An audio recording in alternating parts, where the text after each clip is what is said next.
صبح کے اذکار ہوں، شام کے اذکار ہوں، سونے کے اذکار ہوں، نماز کے بعد کا ذکر ہو۔ یوں لگتا ہے قیدی تھے، 8 سے 9 سے 10 سے 11 منٹ کے مسجد میں آئے تھے، اور 11ویں منٹ کے بعد اناؤنس کیا ہے جیل سے لوگوں کو کہ آزاد ہو تم، سلام پھرتے ہی دوڑ لگا دیتے۔ میرے پیارے بھائیو، تم کتنے خوش نصیب ہو کہ اللہ کے سامنے آ کے کھڑے ہو گئے۔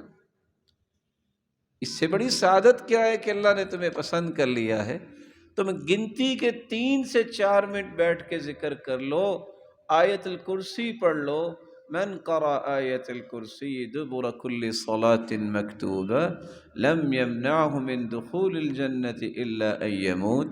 اگر تم فرض نماز کے بعد آیت الکرسی پڑھ لیتے ہو تو تمہاری اور جنت کے درمیان صرف ایک پردہ حائل ہوگا، وہ ہے موت۔ جس دن تمہاری آنکھیں بند ہوگی تم جنتی مہمان ہوگے۔ کھربوں فرشتے تمہاری بخشش کی دعائیں کرتے رہیں گے جب تک تم بیٹھ کے ذکر کرتے رہو۔ تو شیطان کا چوتھا حملہ جو ہوتا ہے وہ انسان کو ذکر سے غافل کر دیتا ہے۔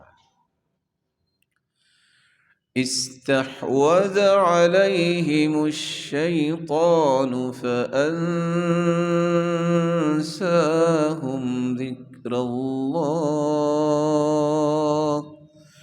اولئک حزب الشیطان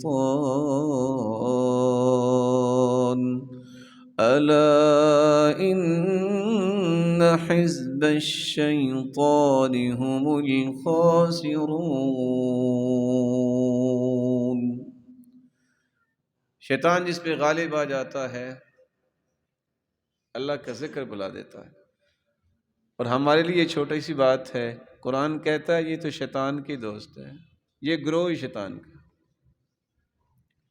تو آپ صبح و شام کے اذکار کی پابندی کیا کریں، شیطانی وسوسوں سے بچے رہیں گے۔ ہر نماز کے بعد ذکر کی پابندی کیجیے۔ سونے جاگنے کے اذکار آپ کو یاد ہونے چاہیے۔ حیرانگی کی بات ہے آج کل تو کھانا کھانے سے پہلے بسم اللہ پڑھنا بھی بھولنا جو ہے یہ معمول بن گیا ہے، بس کھانا ہے۔ اور حدیث کہتی ہے اگر آپ بسم اللہ نہیں پڑھتے تو شیطان آپ کے ساتھ کھاتا ہے۔ تو جس کو آپ پالتے ہو جس شیطان کو، تو جو پلنے کے بعد وہ آپ کو سکون میں رہنے دے گا؟